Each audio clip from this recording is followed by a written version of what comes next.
साथियों, आप सभी का इस प्लेटफॉर्म पर स्वागत है। यहाँ पर हम लोग उत्तर प्रदेश PCS 2021 के लिए टेस्ट देख रहे हैं। तो आज के दिन जो हम लोग टेस्ट देखेंगे यह GS वर्ल्ड जो कोचिंग संस्था है इनके द्वारा जो टेस्ट सीरीज कराई जा रही है उसी में से एक टेस्ट को हम लोग देख रहे हैं। और यह जो टेस्ट है यह करंट अफेयर से संबंधित है। तो इसका हम लोग ने जो एक पार्ट किया है जिसमें 75 क्वेश्चन को कवर किया है। अब जो नेक्स्ट 75 क्वेश्चन हैं उनको हम लोग इस वीडियो के तहत कवर करेंगे। तो चलिए प्रारंभ करते हैं। हाल ही में ब्रिक्स खेल 2021 की मेज़बानी निम्न में से किस देश को सौंपी गई है? तो यह मेज़बानी जो है भारत को सौंपी गई है। आप चारों नाम देखिए, थोड़ा सा यहाँ पे ध्यान दीजिए। तो ब्रिक्स में ना ही नेपाल शामिल है ना ही जापान शामिल है। तो आपके पास बचते हैं दो ऑप्शन, बी या सी। तो ये भारत को सौंपी गई है। हाल ही में केंद्र सरकार ने तमिलनाडु के किस जिले को राज्य का पूरी तरह डिजिटल अर्थव्यवस्था वाला पहला जिला घोषित किया है? तो बिरुधु नगर को घोषित किया है। ठीक है। और यहाँ बड़ी संख्या में लघु और मध्यम उद्यम विशेषकर आतिशबाजी और संबंधित क्षेत्र के उद्यम हैं। आगे चलते हैं। निम्न में से किस राज्य ने हाल ही में ईज ऑफ डूइंग बिजनेस 2019 की रैंकिंग में शीर्ष स्थान प्राप्त किया है? तो यह शीर्ष स्थान जो है आंध्र प्रदेश के द्वारा प्राप्त किया गया है। हाल ही में भारत और किस देश के मध्य में इंद्र युद्ध अभ्यास का आयोजन किया गया? तो ये रूस के साथ, भारत और रूस के मध्य में यह जो युद्धाभ्यास है या इंद्र युद्धाभ्यास वर्ष 2005 से भारत और रूस की सेनाओं के बीच होता रहा है। आगे चलते हैं क्वेश्चन नंबर 77 पे, सॉरी 80 पे, 79 था, 80 पे। हाल ही में किस देश की सरकार ने कैलेंडर, डायरी और त्यौहार ग्रीटिंग कार्ड की छपाई पर प्रतिबंध लगाया है? तो ये प्रतिबंध जो है भारत सरकार के द्वारा लगाया गया है। तो देखिए, हाल ही में भारत सरकार ने छपाई सामग्री जैसे डायरी, कैलेंडर और त्यौहार के ग्रीटिंग कार्ड पर प्रतिबंध लगा दिया। यह आदेश वित्त मंत्रालय द्वारा पारित किया गया था। मंत्रालय ने सरकारी अंगों को ऐसी सामग्री प्रसारित करने के लिए या प्रकाशित करने के लिए डिजिटल साधनों को अपनाने के लिए कहा है। आगे चलते हैं। हाल ही में रूस ने किस देश के साथ नो आर्म्स सप्लाई पॉलिसी जारी रखने का निर्णय लिया है? पाकिस्तान के साथ में। ठीक है। अर्थात रूस जो है पाकिस्तान को किसी तरह के बड़े हथियार सप्लाई नहीं करेगा। विश्व साक्षरता दिवस निम्न में से किस दिन मनाया जाता है? तो ये मनाया जाता है आपको 8 सितंबर को। कब मनाया जाता है? 8 सितंबर को मनाया जाता है। और पहला विश्व साक्षरता दिवस 8 सितंबर 1966 को मनाया गया था। हाल ही में निम्न में से कौन सा देश हाइपरसोनिक प्रौद्योगिकी निर्देशक यान HSTDV तैयार करने वाला दुनिया का चौथा देश बन गया? तो ये कारनामा जो है भारत के द्वारा किया गया है। ठीक है। इससे भविष्य में लंबी दूरी तक मार करने वाली मिसाइल प्रणाली और हवाई रक्षा प्रणाली को मजबूती मिलने की उम्मीद है। HSTDV को रक्षा अनुसंधान एवं विकास संगठन DRDO ने विकसित किया है जो हाइपरसोनिक प्रणोदन प्रौद्योगिकी पर आधारित है। भारत अगली पीढ़ी के हाइपरसोनिक क्रूज मिसाइल विकसित करने की तकनीक हासिल करने वाला दुनिया का चौथा देश बन गया। अभी तक यह तकनीक अमेरिका, रूस और चीन के पास ही है। अमेरिका, रूस और चीन के पास ही है। इटालियन ग्रैंड प्रिक्स 2020 का विजेता निम्न में से कौन है? तो ये जो प्रतिस्पर्धा है इसको पियरे गैसली ने जीता जो कि फ्रांस के हैं। किस राज्य सरकार ने हाल ही में एक पुरानी योजना स्वयं योजना को फिर से लॉन्च किया है? तो असम सरकार ने। इसका पूरा नाम है स्वामी विवेकानंद असम युवा सशक्तिकरण योजना। हाल ही में निम्न में से किस राज्य ने पर्यटन को बढ़ावा देने हेतु नदियों में क्रूज चलाने की शुरुआत की है? चलाने की शुरुआत की जाएगी ऐसा कहा है। तो उड़ीसा के द्वारा ऐसा कहा गया है। आगे चलते हैं क्वेश्चन नंबर 87 पे। हिंद प्रशांत क्षेत्र में सहयोग बढ़ाने के उद्देश्य से ही हाल ही में भारत, ऑस्ट्रेलिया और किस देश के बीच त्रिपक्षीय वार्ता का आयोजन किया गया? तो भारत, ऑस्ट्रेलिया और फ्रांस के मध्य में यह वार्ता की गई है। निम्न में से किस राज्य सरकार ने राज्य में हरियाली सुनिश्चित करने के लिए आई रखवाली मोबाइल ऐप लॉन्च किया है? पंजाब के द्वारा लॉन्च किया गया है। हाल ही में किस देश की सरकार ने सोशल मीडिया पर फर्जी सूचना और अफवाह फैलाने से लड़ने असोल चीनी या रियल शुगर नाम से एक अभियान शुरू किया है? तो बांग्लादेश ने शुरू किया है। हाल ही में त्रिपुरा के सिपाही जिला के सोनमुरा से किस देश के साथ अपने अंतर्देशीय जलमार्ग को खोल दिया गया है? तो बांग्लादेश के साथ के जलमार्ग को खोला गया है। तो यह पहला अंतर्राष्ट्रीय जलमार्ग है जिसमें गुमटी नदी को इंडो बांग्ला प्रोटोकॉल मार्ग के रूप में मंजूरी दी गई। इस प्रोटोकॉल पर पहली बार वर्ष 1972 में हस्ताक्षर किए गए थे। अंतिम बार वर्ष 2015 में 5 वर्षों के लिए नवीनीकरण किया गया था। समझौते का प्रत्येक 5 वर्षों की अवधि के बाद स्वचालित रूप से नवीनीकरण किया जाता है। अगला है, हाल ही में किस देश के टेनिस खिलाड़ी नाओमी ओसाका ने US ओपन के फाइनल मुकाबले में बेलारूस की टेनिस खिलाड़ी विक्टोरिया एंजारेका को हराकर अपना तीसरा ग्रैंड स्लैम खिताब जीता है? तो ये जापान की महिला खिलाड़ी हैं। तो देखिए, नाओमी ओसाका पहली एशियाई खिलाड़ी, चाहे पुरुष या महिला दोनों मिले, तो पुरुष अथवा महिला में पहली एशियाई खिलाड़ी बन गए हैं जिन्होंने 3 ग्रैंड स्लैम अपने नाम किए हुए हैं। आगे चलते हैं। हाल ही में किस राज्य सरकार द्वारा 209 करोड़ रुपए के कुल परिव्यय वाला भारत का सबसे बड़ा पिगरी मिशन लॉन्च किया गया है? तो मेघालय के द्वारा लॉन्च किया गया है। आगे चलते हैं 93 नंबर क्वेश्चन पे। तो ये है आपका, हाल ही में कर्नाटक के हुबली रेलवे स्टेशन का नाम बदलकर क्या कर दिया गया है? तो श्री सिद्धरुद्धा स्वामी जी रेलवे स्टेशन कर दिया गया है। आगे चलते हैं। हाल ही में निम्न में से किस देश ने संयुक्त अरब अमीरात, यूएई और बहरीन के साथ राजनयिक संबंधों को सामान्य बनाने वाला अब्राहम एकॉर्ड समझौते पर हस्ताक्षर किए हैं? इजराइल ने इस पर हस्ताक्षर किए हैं। तो देखिए, इजराइल के साथ राजनयिक संबंध स्थापित करने वाला यूएई तीसरा, अर्थात संयुक्त अरब अमीरात जो है तीसरा, और बहरीन जो है चौथा देश बन गया है, चौथा अरब देश बन गया है। ठीक, चौथा देश नहीं, चौथा अरब देश बन गया है। इससे पहले मिस्र ने 1979 में और उसके बाद जॉर्डन ने 1994 में शांति समझौतों पर इजराइल के साथ हस्ताक्षर किया था। आगे चलते हैं। हाल ही में किस राज्य सरकार ने मुख्यमंत्री महिला उत्कर्ष योजना का शुभारंभ किया है? तो यह योजना जो है गुजरात सरकार के द्वारा प्रारंभ की गई है। हाल ही में निम्न में से किस देश को संयुक्त राष्ट्र महिला की स्थिति आयोग CSW का सदस्य चुना गया है? तो भारत को चुना गया है। ठीक है, भारत को संयुक्त राष्ट्र आर्थिक और सामाजिक परिषद के महिला स्थित आयोग का सदस्य चुना गया है। इस महत्वपूर्ण चुनाव में भारत ने चीन को हराकर आयोग की सदस्यता हासिल की है। वर्ष 2021 से 2025 तक भारत संयुक्त राष्ट्र महिला स्थित आयोग का एक नया सदस्य रहेगा या बन गया है। भारतीय रेलवे ने कब तक बड़ी लाइनों के 100% विद्युतीकरण का लक्ष्य निर्धारित किया है? वर्ष 2023 तक। कब तक? वर्ष 2023 तक। ठीक है, तो भारतीय रेलवे का लक्ष्य दिसंबर 2023 तक 100% विद्युतीकरण और 2030 तक शून्य उत्सर्जक बनने का लक्ष्य रखा है। हाल ही में किस राज्य ने देश के पहले चिकित्सा उपकरण पार्क, मेडिसिन डिवाइस पार्क का शिलान्यास किया गया है? केरला में किया गया है। तो यह केरल के तिरुवनंतपुरम जिले के थुन्नकल स्थित लाइफ साइंस पार्क में स्थापित किया जाएगा। आगे चलते हैं। हाल ही में किस राज्य ने मुख्यमंत्री किसान कल्याण योजना शुरू की है? तो मध्य प्रदेश सरकार के द्वारा शुरू की गई है। मध्य प्रदेश में प्रधानमंत्री किसान सम्मान निधि की तर्ज पर मुख्यमंत्री किसान कल्याण योजना शुरू की जा रही है। इस योजना के अंतर्गत लाभार्थियों को 4,000 रुपये की अतिरिक्त वित्तीय सहायता प्रदान की जाएगी। इस योजना के अंतर्गत पीएम सम्मान निधि के सभी पात्र हितग्राही किसान परिवारों को एक वित्तीय वर्ष में 2 किस्तों में कुल 4,000 रुपये का भुगतान किया जाएगा। हाल ही में निम्न में से किस महापुरुष की जयंती के अवसर पर भारतीय प्रधानमंत्री ने वैभव शिखर सम्मेलन का उद्घाटन किया है? तो महात्मा गांधी की जयंती पर 2 अक्टूबर 2020 को। हाल ही में किस देश में राष्ट्रीय हिस्पैनिक विरासत माह की शुरुआत हुई है? तो अमेरिका में इसकी शुरुआत हुई है। यह वार्षिक कार्यक्रम प्रत्येक वर्ष 15 सितंबर से लेकर के 15 अक्टूबर तक मनाया जाता है। ठीक है, और इस कार्यक्रम की शुरुआत वर्ष 1968 में 1968 में अमेरिकी राष्ट्रपति लिंडन जॉनसन के द्वारा प्रारंभ की गई थी। हाल ही में कौन सा देश एस्ट्रॉयड के खनन के लिए robot, asteroid mining robot space में भेज रहा है? तो चीन भेज रहा है। हाल ही में किस राज्य सरकार ने लघु और सीमांत किसानों के लिए जलकल योजना शुरू की है? तो यह जलकल योजना जो है तमिलनाडु सरकार के द्वारा प्रारंभ की गई है। सॉरी 103 का डी, आंध्र प्रदेश सरकार के द्वारा, ना कि तमिलनाडु के द्वारा। ठीक है, तो हाल ही में लघु और सीमांत किसानों के लिए जलकल योजना प्रारंभ की गई है आंध्र प्रदेश सरकार के द्वारा। इसके तहत राज्य के जरूरतमंद किसानों के लिए मुफ्त में बोरवेल ड्रिल की व्यवस्था कराई जाएगी। आगे चलते हैं। क्वेश्चन नंबर 104, इतनी शक्ति हमें देना दाता के गीतकार और लेखक निम्न से कौन है जिनका हाल ही में निधन हो गया? तो इनका नाम है अभिलाष, और यह जो है उत्कर्ष मूवी का अंकुश मूवी का गाना था। हाल ही में किस राज्य सरकार ने पर्यटन संजीवनी योजना की घोषणा की है? तो असम सरकार के द्वारा यह घोषणा की गई है, सी ऑप्शन। आगे चलते हैं। 106 नंबर क्वेश्चन, यह है आपका, असम की किस पहली और एकमात्र महिला मुख्यमंत्री का हाल ही में निधन हो गया? इनका नाम है सैयदा अनवरा तैमूर। सैयदा अनवरा तैमूर, महत्वपूर्ण क्वेश्चन है, याद रखिएगा। असम की पहली और एकमात्र महिला मुख्यमंत्री रही सैयदा अनवरा तैमूर का हाल ही में 83 वर्ष की उम्र में दिल का दौरा पड़ने से ऑस्ट्रेलिया में निधन हो गया। वह 6 दिसंबर 1980 से लेकर के 30 जून 1981 तक राज्य की मुख्यमंत्री रही हैं। हाल ही में भारत ने किस देश के साथ बौद्धिक संपदा सहयोग पर एक समझौता ज्ञापन पर हस्ताक्षर किए? डेनमार्क के साथ।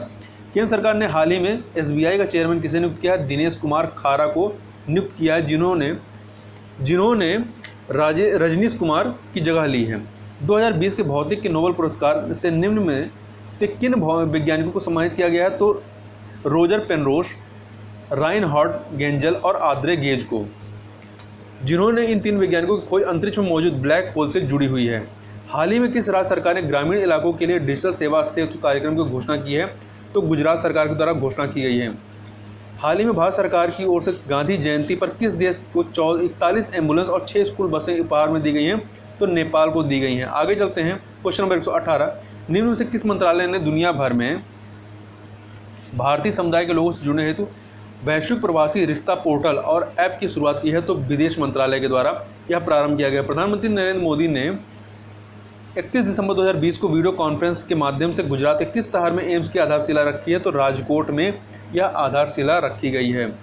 अगला है, मुकेश अंबानी को पीछे छोड़कर निम्न में से कौन एशिया के सबसे अमीर व्यक्ति बन गए हैं? तो चीन के झोंग शानशान, जिन्हें चीन के वाटर किंग के नाम से जाना जाता है। केंद्र सरकार ने अपशा के तहत किस राज्य को अगले 6 महीने के लिए आसान क्षेत्र घोषित कर दिया है? तो नागालैंड को घोषित किया गया है। हाल ही में किस राज्य सरकार ने अपनी नई सौर ऊर्जा नीति 2021 की घोषणा की है? तो यह जो घोषणा की गई है गुजरात सरकार के द्वारा की गई है। खादी एवं ग्रामोद्योग आयोग द्वारा हाल ही में किस राज्य के तवांग में मोनपा हस्तनिर्मित कागज निर्माण इकाई की शुरुआत की गई है? तो अरुणाचल प्रदेश में। कहाँ पर? अरुणाचल प्रदेश में। मोनपा हस्तनिर्मित कागज शुंगू शेंग नामक स्थानीय पेड़ की छाल से बनाया जाता है, जिसका अपना औषधीय महत्व है। हाल ही में किस राज्य में भारत के पहले पॉलिनेटर पार्क का उद्घाटन किया गया है? तो ये पहले पॉलिनेटर पार्क का उद्घाटन जो है उत्तराखंड के हल्द्वानी में किया गया है। उत्तराखंड के नैनीताल के हल्द्वानी में किया गया है, एक प्रसिद्ध तितली विशेषज्ञ पीटर स्मेट शेक के द्वारा। अगला है, उद्योग मंडल एसोचैम के नए अध्यक्ष के रूप में पदभार निम्न से किसने संभाला है? तो ये पदभार जो है विनीत अग्रवाल ने संभाला है। गोवा मुक्ति दिवस निम्न से किस दिन मनाया जाता है? तो ये जो है आपका 19 दिसंबर को मनाया जाता है। देखिए, गोवा मुक्ति दिवस प्रतिवर्ष 19 दिसंबर को मनाया जाता है। भारत का यूँ तो 1947 में ही आज़ादी मिल गई, लेकिन इसके 14 साल बाद भी गोवा पर पुर्तगाली अपना शासन जमाए बैठे थे। भारतीय सेना ने 19 दिसंबर 1961 को ऑपरेशन विजय अभियान शुरू कर गोवा, दमन और दीव को पुर्तगालियों के शासन से मुक्त कराया था। गोवा मुक्ति दिवस भारतीय सेना द्वारा पुर्तगालियों के अधिकार से गोवा को मुक्त कराने के उपलक्ष्य में प्रत्येक वर्ष मनाया जाता है। राष्ट्रीय उपभोक्ता अधिकार दिवस नेशनल कंज्यूमर राइट डे निम्न से किस दिन मनाया जाता है? तो ये 24 दिसंबर को मनाया जाता है। कब मनाया जाता है? 24 दिसंबर को मनाया जाता है। अमेरिकी अंतर्राष्ट्रीय विकास वित्त निगम ने किस देश में राष्ट्रीय निवेश और अवसंरचना कोष में निवेश करने की घोषणा की है? तो यह घोषणा जो है भारत के राष्ट्रीय निवेश और अवसंरचना कोष में निवेश करने के लिए अमेरिका के द्वारा घोषणा की गई। ए ऑप्शन आपका सही हो जाएगा। फार्मूला 1 के किस दिग्गज खिलाड़ी और 7 बार के चैंपियन को 20 दिसंबर को बीबीसी का साल का सर्वश्रेष्ठ खिलाड़ी चुना गया है? तो ये चुना गया है लुइस हैमिल्टन को। किसको? लुइस हैमिल्टन को चुना गया है। अगला है, निम्न में से किस दिग्गज फिल्म अभिनेता को अमेरिका के न्यू जर्सी में लाइफ टाइम अचीवमेंट के अवार्ड से सम्मानित किया गया है? तो धर्मेंद्र को सम्मानित किया गया है। आगे चलते हैं, क्वेश्चन नंबर 125, विश्व अल्पसंख्यक दिवस किस दिन मनाया जाता है? तो ये 18 दिसंबर को मनाया जाता है। कब मनाया जाता है? 18 दिसंबर को। हाल ही में हाइपरसोनिक विंड टनल HWT परीक्षण सुविधा प्राप्त करने वाला तीसरा देश निम्न से कौन सा देश बन गया? तो भारत बन गया है। ठीक है। हाल ही में रक्षा मंत्री राजनाथ सिंह ने हैदराबाद में हाइपरसोनिक, तो याद रखिए कहाँ पे स्थित है? हैदराबाद में हाइपरसोनिक विंड टनल परीक्षण सुविधा का उद्घाटन किया। अमेरिका और रूस के बाद भारत ऐसी परीक्षण सुविधा की शुरुआत करने वाला दुनिया का तीसरा देश बन गया है। निम्न में से किस देश ने विश्व के सबसे बड़े रेडियो टेलीस्कोप का निर्माण किया? चाइना ने किया है। किसने? चाइना ने। इसका नाम 500 मीटर ऑपरेचर स्फेरिकल टेलीस्कोप फास्ट नाम दिया गया है। यह टेलीस्कोप चीन के गुइझोउ में पिंगटांग में स्थित है। हाल ही में किस राज्य में बंदरों के लिए एक बचाव और पुनर्वास केंद्र की स्थापना की जाएगी? तेलंगाना में की जाएगी। कहाँ पर? तेलंगाना में। हाल ही में किस राज्य सरकार ने ग्रामीण क्षेत्रों में संपत्ति और भूमि संबंधी विवादों को रोकने हेतु एक विशेष अभियान वरासत शुरू की गई है? तो यह जो है शुरू की गई है आपका उत्तर प्रदेश में। ठीक है, जो वरासत है प्राकृतिक उत्तराधिकार। हाल ही में किस देश ने भारत के प्रधानमंत्री नरेंद्र मोदी को लीजन ऑफ मेरिट पुरस्कार से सम्मानित करने की घोषणा की है? तो अमेरिका ने यह घोषणा की है। 181 नंबर क्वेश्चन चलते हैं, सॉरी 131 नंबर क्वेश्चन। राष्ट्रीय गणित दिवस नेशनल मैथमेटिक्स डे निम्न में से किस दिन मनाया जाता है? तो ये जो है आपका ये मनाया जाता है 22 दिसंबर को। देखिए, भारतीय गणितज्ञ श्रीनिवास रामानुजन की उपलब्धियों को मान्यता देने के लिए हर साल 22 दिसंबर को राष्ट्रीय गणित दिवस मनाया जाता है। हाल ही में किस निगरानी पोत को भारतीय तटरक्षक बल में शामिल कर लिया गया है? तो इसका नाम है गश्ती जहाज सुजीत को। अगला है, अमेरिकन स्पेस फोर्स ने हाल ही में अपने जवानों को नया नाम क्या दिया है? गार्जियंस नाम दिया है। क्या दिया है? गार्जियंस नाम दिया है। पोलैंड के किस फुटबॉल खिलाड़ी ने हाल ही में FIFA best men's player award जीत लिया है? तो यह अवार्ड जो है आपका रॉबर्ट लेवांडोव्स्की ने जीता। किसने? रॉबर्ट लेवांडोव्स्की ने जीता है। एक सेकेंड, हाँ, ये पोलैंड के हैं। निम्न में से किस राज्य ने मुफ्त फसल बीमा योजना शुरू की है? तो यह शुरू की है आंध्र प्रदेश सरकार के द्वारा शुरू की गई है। संयुक्त राष्ट्र विकास कार्यक्रम UNDP की तरफ से जारी मानव विकास सूचकांक HDI में भारत निम्न में से कितने स्थान पर पहुंच गया है? तो भारत जो है 131वें नंबर पर पहुंच गया। कितना? 131वें नंबर पर पहुंच गया है, जबकि ये 1921 का है। तो मानव विकास सूचकांक 2020 में जो है भारत 2 अंक फिसल कर 131 पर पहुंच गया है, 2020 में पहुंच गया है, ठीक है। जबकि पिछले साल था 2019 का, यदि देखेंगे 2019 का देखेंगे तो उसमें भारत जो है 129वें नंबर पे था, 129वें नंबर पर था, अर्थात 2 अंकों की गिरावट हुई है। अगला है, अंतर्राष्ट्रीय प्रवासी दिवस निम्न में से किस दिन मनाया जाता है? तो ये जो है आपका 18 दिसंबर अंतर्राष्ट्रीय प्रवासी दिवस है, याद रखिएगा, प्रवासी दिवस नहीं, अंतर्राष्ट्रीय प्रवासी दिवस 18 दिसंबर को मनाया जाता है। आगे चलते हैं। हाल ही में किस देश की सेना ने सेनाध्यक्ष जनरल MM नरवाणे को गॉर्ड ऑफ ऑनर सम्मान से सम्मानित किया है? तो यह सम्मान दिया गया है सऊदी अरब के द्वारा। किसने? सऊदी अरब के द्वारा, ठीक है। तो सऊदी अरब की सेना ने सेनाध्यक्ष जनरल MM नरवणे को गार्ड ऑफ ऑनर सम्मान सम्मानित किया। किसी भारतीय सेना प्रमुख की सऊदी अरब और UAE की यह पहली यात्रा है।